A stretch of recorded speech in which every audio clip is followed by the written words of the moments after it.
कहते हैं भक्ति में जब तक भाव नहीं होता भक्ति अधूरी ही रहती है और जिस भक्ति में भाव नहीं होता वहाँ ईश्वर का कभी निवास नहीं होता।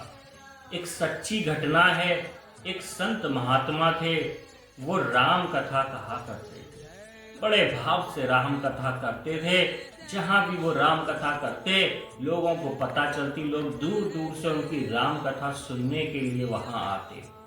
राम जी की उन पर विशेष कृपा थी क्योंकि जब भी वो कथा करते थे ऐसा माहौल हो जाता था जैसे राम जी, सीता जी और हनुमान जी स्वयं वहां पधारे हैं। एक सेठ जी उनके बड़े अन्यन भक्त थे, जहां भी कथा होती तो वहां पहुंचा करते और उस कथा को पूरे भाव से सुना करते।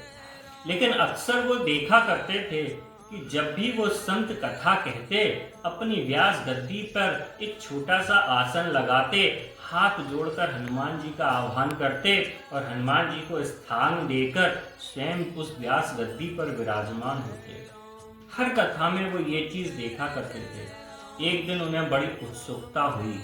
कथा जब पूर्ण हुई तो वो उन संत के पास पहुंचे, उनके चरणों को स्पर्श किया और आशीर्वाद लेकर उनसे बोले कि हे संत, हे गुरुवर, हे महाराज, आप जब भी व्यास कथा कहते हैं व्यास गद्दी पर बैठने से पहले हनुमान जी को आसन देते हो, क्या वाकई में हनुमान जी उस आसन पर आते हैं?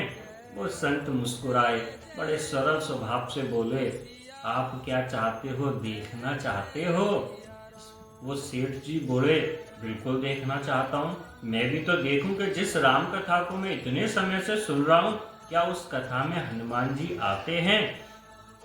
बोले कि अगर मैंने ये सिद्ध कर दिया कि हनुमान जी आते हैं तो सेठ जी बताओ क्या करोगे? सेठ जी बोले, अगर आपने ये सिद्ध कर दिया मैं आपका चेला बन जाऊंगा और सब कुछ छोड़कर आपकी सेवा में लग जाऊंगा। संत बोले, ठीक है, कल हम इसका प्रमाण देंगे। ये बात जब लोगों तक पहुंची तो लोगों में बड़ी उत्सुकता हुई और दूर दूर तक लोगों तक ये बात पहुंची कि कल कथा में कुछ विशेष होगा, हनुमान जी कल कथा में स्वयं पधारेंगे। दूसरे दिन सुबह ही लोगों की दूर दूर से लोग वहां पहुंचने लगे और इतनी भीड़ हो गई कि पंडाल में बैठने की जगह तक नहीं हुई। और दिनों की संख्या में उस दिन 5 गुना 10 गुना ज्यादा भीड़ थी। सेठ जी भी सुबह सुबह नहा धोकर बड़ी उत्सुकता से पहुंचे। कुछ ही देर में संत भी वहां पहुंचे और जैसे ही संत पहुंचे लोगों में एक अलग ही उत्साह देखने को मिला। लोगों की धड़कनें बढ़ी हुई थी, लोगों के अंदर एक उत्सुकता थी कि आज हनुमान जी के दर्शन होंगे या नहीं होंगे। सेठ जी भी बड़ी उत्सुकता के साथ बैठे हुए थे, उनकी भी धड़कनें बढ़ी हुई थीं।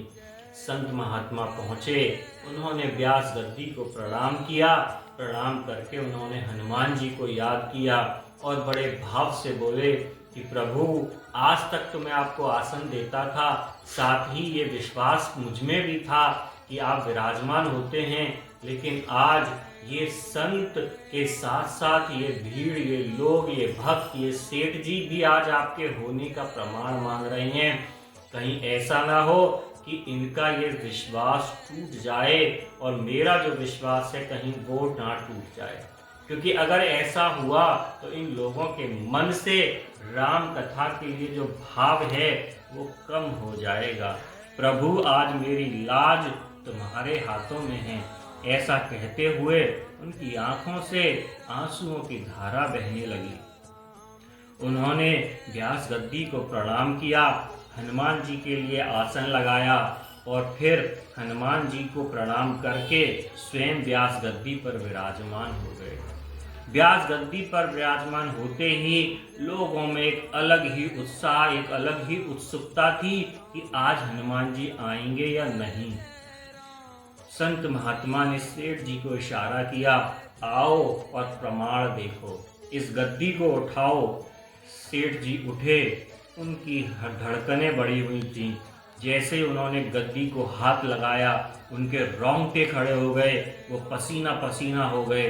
गद्दी बहुत भारी थी, ऐसा लग रहा था कि कोई इस पर बैठा हुआ है। उन्होंने उस गद्दी को उठाने का प्रयास किया और उस प्रयास में वो गिर गए।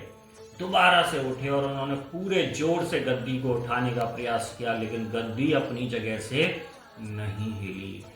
एक ऐसा माहौल बन गया कि वहां पर जो है हनुमान जी और राम जी के जयकारे लगने लगे।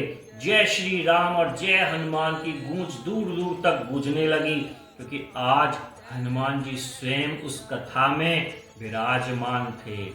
ऐसा नहीं उसी दिन विराजमान थे, कहते हैं जहां जहां राम कथा होती है और पूरे भक्ति भाव से हनुमान जी को बुलाया जाता है, वहां वहां हनुमान जी अपने प्रभु की उस कथा को सुनने के लिए वहां पहुंचते हैं। इसीलिए कहते हैं भक्ति में भाव बहुत जरूरी है। उस कथा को सुनने के बाद उन सेठ जी पर ऐसा असर हुआ कि उन्होंने अपना घर बार सब त्याग दिया। वो उन संत के चेले बन गए और नित्य उनकी सेवा में रहने लगे। तो जब भाव से ईश्वर को याद किया जाता है तो ईश्वर वहाँ स्वयं आते हैं। बोलिए जय श्री राम।